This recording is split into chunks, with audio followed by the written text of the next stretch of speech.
This must be where they go in depth about it then. Our partners at Sledgehammer Games have already revealed Call of Duty Vanguard's immersive campaign and intense multiplayer all set in World War II.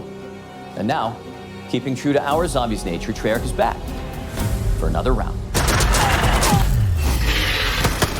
The studio responsible for bringing zombies to Call of Duty more than a decade ago returns to World War II in Sledgehammer Games' Vanguard, setting the stage for a new zombies experience. Black Ops Cold War offered the team at Treyarch the opportunity to introduce players to the Dark Aether storyline. Okay, so it is the Dark Aether story gateway then. at Project End Station. And now, prepare to face a new type of evil, meet new allies, and make new enemies. Prepare for a gameplay experience that gets you to the fun faster, all wrapped in a brand new dimension of zombies. In Vanguard, we're introducing a brand new zombies experience and a franchise-first crossover that builds on the Dark Aether universe. And today, our team will share more about the story, the lore, core gameplay, weapons, and characters that will define the next chapter in the Zombies saga. But first, let's whet our appetites with the world premiere of the new Zombies gameplay trailer. We already saw that. The team at Treyarch is pulling out all the stops to tell a new, brutal story that expands and explores the unsettling world of the Dark Aether. It's a story that longtime players will appreciate, but one that will be easy for new players to pick up and play. In addition to being canon, it's an experience that immerses and innovates on the core Treyarch Zombies gameplay. This Okay, so it... is Der Anfang. What? Der Anfang? That's With crazy. Der Anfang exploring the mystical and the occult, it was important to convey an unsettling and brutal feel to the world. Where's that Sightlines at? will be obscured by piles of dead corpses from Soviet and German soldiers, and it all comes to life, so to speak, in Vanguard's epic World War II setting. With Vanguard Zombies, we really tried to bring a new experience for all types of different players, from current players and really to getting new players into the Zombies ecosystem, right? Cold War brought Outbreak, and we've really taken the best mechanics, smashed it together, and created Vanguard Zombies. Our enemies. That kind of sucks.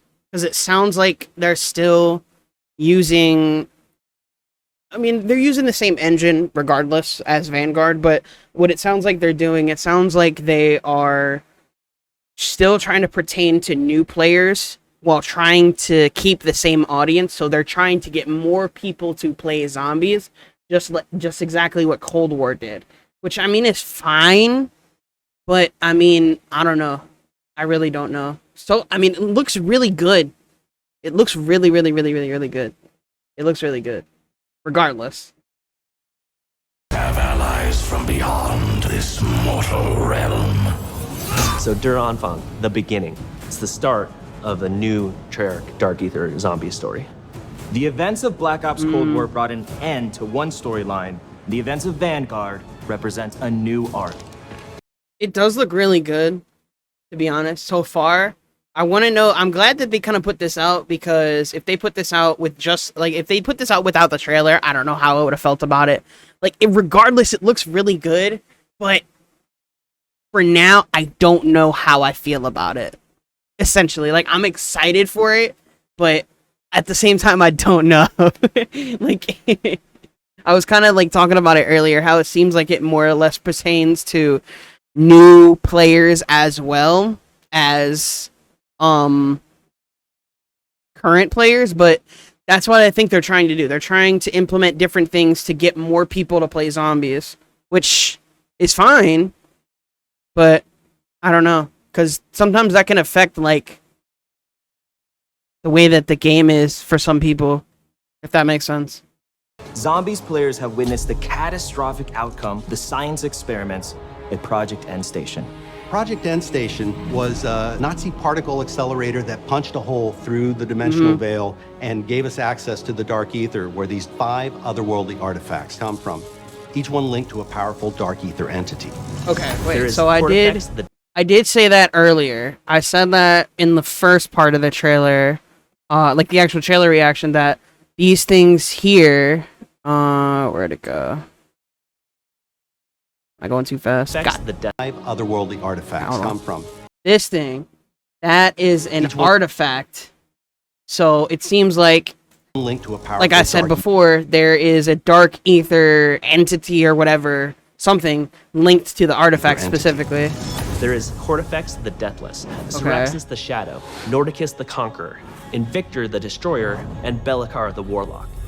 These Dark Aether entities bind their powers to our human operators through artifacts crafted in the Dark Aether, each granting Okay, so the unique artifacts are like the field upgrades, which is kind of cool, at least for, and I mean, it kind of cool. It's different. It's a different take on what they were. Like, it feels like in the like in Cold War, there was no explanation. They're just there, boom, you know. So I like this better personally for, like, I would say maybe like background to it. Like, before they were just, oh, they're just tools you can use. There's no story behind them. That's it. You know, these feel like there's more to them, which is a lot better. I like that. Even though they look different, it seems like it's something completely different. But I like the explanation. I mean, they're the same field upgrades, which, to be honest, I'm kind of fine with. I'm fine with it. A lot of people, I don't think, from what it sounded like, are not fine with it. But so far, I'd rather have the explanation, you know. abilities like Frostblast and Ring of Fire. Okay, so Frostblast. So this one's obviously, like I said before, was Ring of Fire. This one on the right must be Frostblast then. Now, anyone who touches them forms a symbiotic bond with a Dark Aether entity. It's almost like being possessed, except the entities Does he have can't 3 control fingers? their host. They can only offer guidance and their powers. Exposure to the Dark Aether also allowed the Nazis to expand their research into dark magic. Enter Oberfuhrer Wolfram von List, a ruthless officer in command of an SS battalion called Die Wahrheit. This was the group that plundered antiquities from around the world. Von List forced top experts to help him, explorers, historians, and a demonologist named Gabriel Kraft. Professor Kraft's deep knowledge of the occult ultimately led Von List to these artifacts. Von List bonds We might with the see most what they powerful are. entity of them all. We might see what the other two are. Cortifex, the Deathless. This former lord of the Dark Aether grants him the ability to raise the dead. And that's why, a year after their worst defeat, Von List takes Die Wahrheit back to Stalingrad. And he's going to raise an undead army. Okay, so the starting room seems like it starts in Stalingrad, which is kind of cool. But from what it sounds like, this dude's artifact, you know, he's obviously the main bad guy or whatever, so he is the reason that there are zombies. So there is an explanation to the zombies. Yet again, it is related to the Dark Aether, but it's also related to the entity. So for storyline purposes, I wonder how this is going to correlate with the Forsaken. Because if whatever his name is, Zykov, so from what it sounds like, I guess Zykov had to, he was stuck in the Dark Aether. So because Zykov was the Forsaken and he was there for 400 years, he was there for 40 Earth years, and he must have went there after this took place. So I wonder what happened to these original entities. That's one of the things that I'm going to be interested about, at least for storyline purposes. Because if he was, quote unquote, the main entity in the Dark Aether then, or in Cold War, these seem like there's 5 in total entities as far as from what they say so far. So, I don't know. Right now, it seems very interesting storyline-wise, to be honest, though. It seems really interesting. March them across Europe and annihilate the Allied forces. The zombies are undead bodies from the past war at the Eastern Front. Professor Kraft sends out a distress call. That call is answered by Vanguard Special Forces operators, but they end up trapped inside a barrier erected by Cortifex to seal off Stalingrad. They can't call for reinforcements, but they have Professor Kraft's expert guidance and their own unmatched combat skills. And 4 Dark Aether entities willing to bond with... Wait, hold on. Went a little too fast there, buddy. Professor Damn. Kraft's expert guidance and My their own bad. unmatched Damn. combat skills. And 4... Okay, so we are getting the same exact 4. We're getting Frostblast, Ring of Fire, Aether Shroud, and Energy Mine. No one uses Energy Mine. From what it looks like, though, Here, let me, if I could try to go back. I'm trying to go back like a second. Because it showed Aether They have Shroud. Professor Kraft's expert guidance and their own unmatched combats. Hopefully. And Okay, alright. Well, damn it. Okay, so it shows, so it actually gives descriptions for each of them. That's what I was trying to say. Okay, so Energy Mine, the Dragon of Saraxic spawns an ethereal explosive dealing massive damage to enemies who set it off, so it's the same thing. So Aether Shroud lasts 5 seconds, so it's less than what it was, which is fine. I wonder if there's going to be upgrades like there is in Cold War, though, which is actually going to be pretty good. Ring of Fire seems like it lasts about the same exact time that it currently does. I think right now it's 15 seconds in Cold War, like if you have it all the way upgraded. So that's kind of good to have 15 seconds immediately. As far I have to look again, but I think that's what it is. And then what's the last one? Dark Frost Ether Blast. entities will And then Frost Blast is the same thing, damaging enemies with the initial blast and slowing the ones that enter. Okay. Alright, so as far as everything, the field upgrades are the same. They just have actual background now. So, to be honest, I think what I might do, I might actually try Energy Mine, even though people hate it. Because even if you, like, pop it, it seems like Frost Blast and Aether Shroud are the ones that can get you out of situations. Energy Mine seems like it may be the one for, like, maybe training. I mean, I don't know if you can use it for safety. I never tried it, but hopefully that's one of the things that they can do with that, to be honest. And then Ring of Fire is just, like, for camping and, you know, just increased damage for your guns. So, we'll see. willing to bond with them and share their power. My bad. Like I said, though, I like that there's background to these actual field upgrades, rather than there wasn't anything previously. They literally didn't say that there was a background for anything. They do this in the interest of defeating Cortifex the Deathless. While these entities may be helping humans, players will find out that they have their own agendas. It's an unlikely team-up, but it's our only shot at keeping the Third Reich from winning World War II.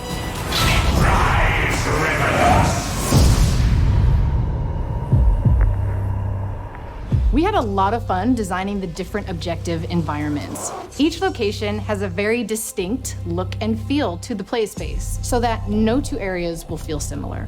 As players explore the realm of Dark Aether magic against the backdrop of Stalingrad, they'll encounter shrine. Was that a No two areas will feel perk similar. machine? As players explore the It's realm, supposed to be. Okay, so I think I heard about this too. These are going to be what the perks are, right? If as far as I'm concerned. Yeah, so these are going to be the perk machines. That's pretty cool. They're, instead of literally like soda cans, so they're literally relating it to like Dark Aether stuff and like dark magic and shit. So like that's really cool. I love that. I love that. Aether magic against the backdrop of Stalingrad, they'll encounter shrines, rituals, and sacrifices. With so many different elements in play, Okay. it was important to establish unique visuals. It is a look that feels more grounded, something you can have nightmares about. The occult was something they really wanted to touch. It has so many different variables, like summoning portals, blood rituals. Hanging skulls, seances. When it comes to zombie types, we run the gamut. We have your basic grunt zombie. And we also have our heavies. These big guys carry around miniguns, and those are the Sturmkriegers, or Storm Warriors. They are really hard to bring down, and it's hard to avoid them when they shoot. But we also Okay, so that's what I was thinking. I was saying something about that earlier too, about how these specific, you know, the bosses or whatever. avoid them when they shoot. But we also Or, have something you know, called the boom. Those are the Sturmkriegers, or Storm. This thing, it seems like for whatever reason, I don't know why it keeps doing that. These things, I think, like I said before, I think they were like Panzers, which is kind of cool. So they're just like heavy. They're like gonna be like the mini bosses, or like either. Yeah, I think they're just gonna be like the mini bosses, as far as I'm concerned, which is pretty nice. It's different, you know. I mean, it's like the Panzer. Like the Panzer literally had weapons. You know, it had a grappling hook, flamethrower. The other one from Cold War also had a flamethrower. It had stuff that literally burned you. So I mean, this is this is around the same thing. So it's essentially it's like a Panzer or maybe a what's the other one? The Mangler. That's what I was talking about. The Mangler. Which is kind of cool. Really hard to bring down, and it's hard to avoid them when they shoot. We also have something called the Boom Schreier, which means boom screamer in German. These are zombies that will run real quick and explode in contact. It's a wide variety of threats. Okay, so they're basically the dogs / tormentors of this game. Tempest 2.0. Yeah, exactly. And Which they is all kinda start to cool. pile up as you get further in Not rounds. Tempest. Tempest 2.0. Approaching their own fun was important Torment? for us to Oh, stay true Torment, to our yeah. lineage, while Tormentor. also building Yeah. something brand new. You'll find all of the classics, right? Pack-a-punch, mystery box, crafting table. But there's a lot we're doing different this time too. The runes are something new in Vanguard. Dark Aether rune magic is the thing that the Dark Aether entities use to manifest their powers. That winds up being very important as the story plays out. We tried really hard to make it this? accessible for new players. It's super easy to jump in and get started, right? You don't need to know anything about previous zombie experiences to enjoy this. Spawn into the map with your friends, jump into a portal, do an objective.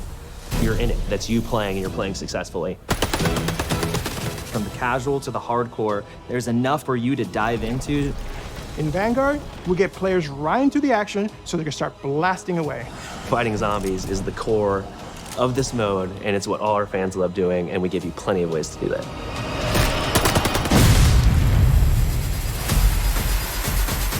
Players start the game in the snowy graveyard of Stalingrad. Okay, The so it is operating base Stalingrad. of our allied operators in Der Anfang. Here, the players have access to many of the upgrade machines they will need in the battles ahead. However, players can't get too comfortable here because Stalingrad is still inhabited by roaming zombies. The area is relatively confined, but as you complete objectives, the map opens up, offering access to other powerful upgrades like the perk fountains. As players complete these various challenges, they will open up the forward operating base to new threats and opportunities. Your Dark Aether enemies grow in power with each new objective, so you'll need all the help you can get. That means using traditional methods like buying perks and upgrading your weapons at the Pack-a-Punch, but we're also adding a new means of gaining power through the Altar of Covenants. A brand new system to zombies that randomizes every time you come back from an objective what you can purchase with a nasty sacrificial heart. Which can be exchanged at the Altar of Covenants for one of 3 random upgrades.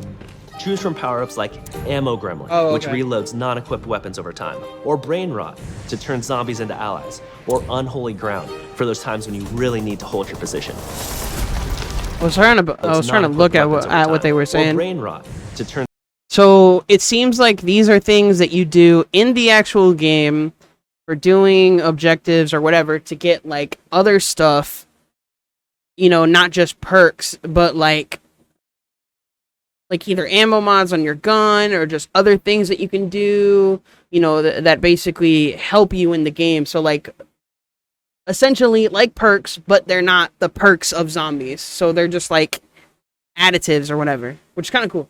Not bad. That's pretty cool. It's different. Only thing though, it seems like, oh, and it's random. So yeah, it's literally not going to be the same thing every single time. So that's kind of good. It's an RNG based system for like, you know, extra perk stuff, which is kind of cool. What else was I gonna say?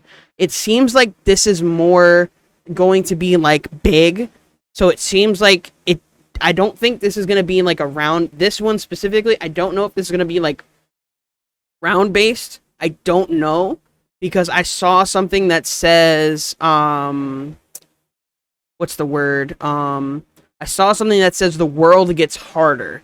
So I think this is going to be very similar to like the Outbreak vibe, but I hope it gives off like a round-based vibe, if that makes sense. That's what it seems like. Because I did see, like I said, I did see something that said, like, the world gets harder. So they're saying the more objectives you do, the harder the zombies get. I mean, that's an obvious with round-based, but if they're saying objectives, then I think this specific map is going to be, like, Outbreak-based, kind of. That's what it seems like. This is going to be very similar to Outbreak. If they're combining both styles, that's kind of fine. I kind of liked a lot of the things that Outbreak did. And, you know, obviously, like, regular round-based zombie game modes did, but combining the two, it actually is it's actually pretty interesting. Pretty decent. Not that bad. Turn zombies into allies, or unholy ground for those times when you really need to hold your position. Step one is always, what gun do you have? Because those will all play very differently with the Covenants. I think players are going to find that when they pair up with a different Dark Aether entity, it feels like a completely distinct experience. So you're just combining your guns, your Covenants, your equipment, the things you're finding in the world. You can have freedom to be in a cool place that would never exist in the real world. It's a different region with different inhabitants and, in turn, different gameplay elements. And with Vanguard Zombies, we're bringing that in spades. You know what? Yeah, and I did see that. I did see that the armor system. So that's kind of good that the armor system is staying. The only thing they didn't, as far as from so far, they haven't shown anything for perks. So I don't know if they're going to release anything about that. But the thing that they might be doing, they might be releasing either different perks or new perks, most likely. I don't know, which is iffy. But because they did that with Black Ops 4 and it didn't go so very well. But I think if they keep the same system and introduce new and different perks, I think it's going to be a lot better. Because with Black Ops 4, it was horrible. Black Ops 4 was really bad, and they didn't do it very well. So as long as the perk system stays the same, I think, as it did in Cold War, I think new perks are going to be good for the actual gameplay aesthetic for the game, which is actually going to be really good. I literally forgot what I was going to say. Oh man, hold on. Let me go back. Have freedom to be in a cool place that. Oh, that's what I was saying. What I think would be a lot better, instead of being able to permanently upgrade your field upgrades, I think you should be able to do it in-game. By that, I mean, if you're stuck with, for example, so we've had Jug, to be honest, for a long time. You know, that's kind of one of the other things. What I think we should be able to do, to be honest, I think that if we pick a field upgrade, we have to be stuck with that field upgrade for the whole entire round and not be able to change, which, you know, wouldn't bring us less freedom for us. But I feel what they should do also with that is you should be able to do different things like the rituals or like whatever, and be able to upgrade the field upgrade in the actual game itself instead of having it be permanent. Don't get me wrong, the permanent thing was kind of good, but it also kind of gave me the sense of being a little too overpowered at the very start of the game. For me personally, don't get me wrong, being overpowered in zombies is super fun, it's super cool, but at the same time, like, if you can work your way to being overpowered in the actual game itself, I think that would be better. For me personally, that would be better. I think so. I think other than just doing rounds and completing rounds and all of this and that, I think that's what you should be able to do. You should be able to, that's what I think you should do. It would be good, to be honest. I think it's like another objective-based thing. Literally upgrading your field upgrade ability in-game instead of doing it later. That would never exist in the real world. Exactly. It's That's a another different thing, region too. with different inhabitants and, in turn, different gameplay elements. And with Vanguard Zombies, we're bringing that in spades. Moving to the world of the occult provided plenty of inspiration around the visual identity of the game, and it helped us shape the way we think about the map design. We built Zombies in the same engine as Vanguard. We wanted to make this unified with the rest of the game, while still have its own identity that is more of a fantasy look. Players will battle across the rooftops of Hotel Royale on a rainy night in Paris. They'll fight at the base of a massive burning windmill in Merville, That's which was actually fire. part of the Normandy invasion. That's really And cool. they'll find themselves in the classic swamps of Shinonuma. Yo, which is I was right. I said that earlier. That's Shinonuma. I didn't play Shinonuma much, but hey, that's still fire. That's kind of cool that they brought back another map just to kind of play on for like another part of the game. That's really fire. I like that. That's fire. I'm happy about that. Eerie setting that our longtime fans will be familiar with.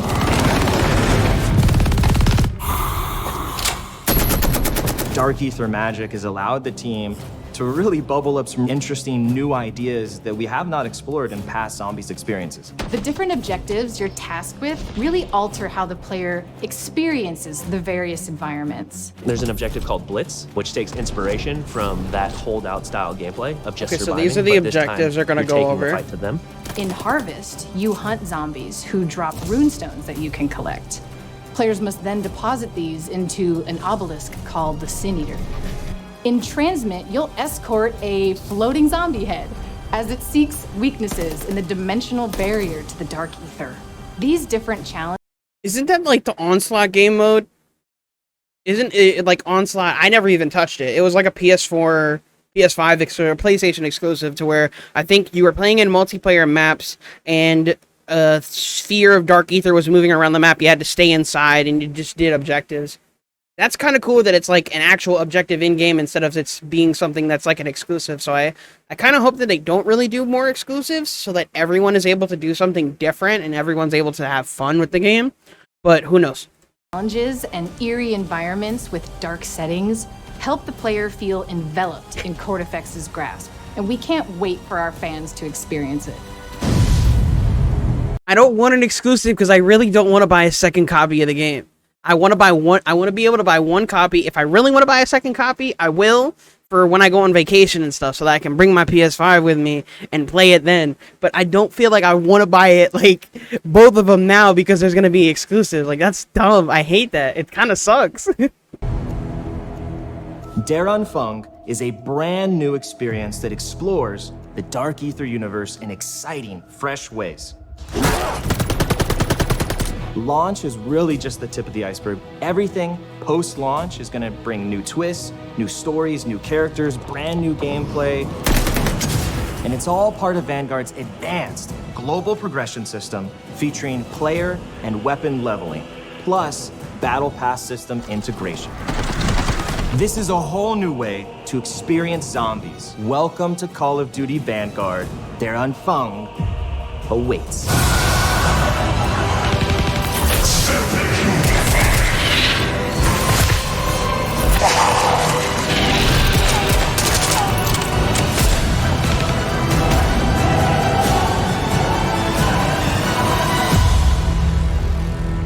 All right. Okay. As far as everything looks, it kind of gives me exclusive benefits on PlayStation. Unfortunate. Wait, PS players receive bonus content and benefits not available on other platforms until November 1st, 2022. That is always the thing that sucks. We don't know what it is yet, though. And they're still showing a PS4, so the game is literally still coming out for PS4. And I think they know that, and it's good that they're doing that, because people still can't afford PS5s. That's crazy.